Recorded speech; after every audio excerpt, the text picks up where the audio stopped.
Good morning po. Sa sobra pong pagod, eto, ngayon na po ako ulit nag-check na aking sugar. Kasi ilang days na po ako hindi makapag-check dahil masyado akong busy sa pagod din. Dahil tuwing mag-market, lakad. Tuwing mag-market, lakad. Ngayon, medyo matumal. Check natin ang aking sugar. Ay, wait lang. Magpapalit pala ako ng needle. Tsaka nananakit na din po yung mga daliri ko sa kaka-check ko sa 3 times a day.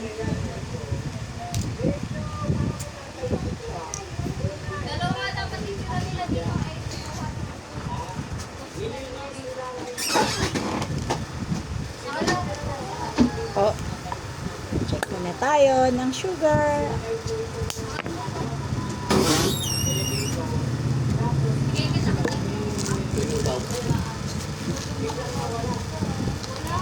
Makabalit na si Kuya.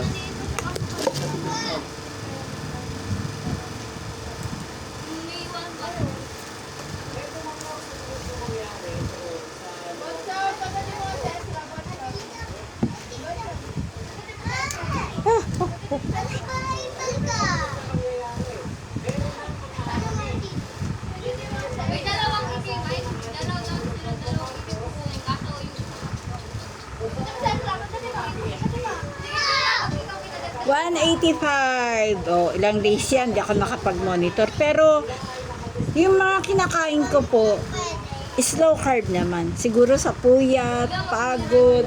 Kasi 1 a.m. po ang gising ko everyday, 1 a.m. Kaya, hindi ako nakaka-straight ng tulog ng 7 to 8 hours. Talagang, madalas 5 hours, 6 hours, yan lang po yung tulog ko. Kaya, ayan po. 185. Ngayon, ito po ang lunch ko mamaya. Pakbet lang and isang tortang talong at isang egg. Guys.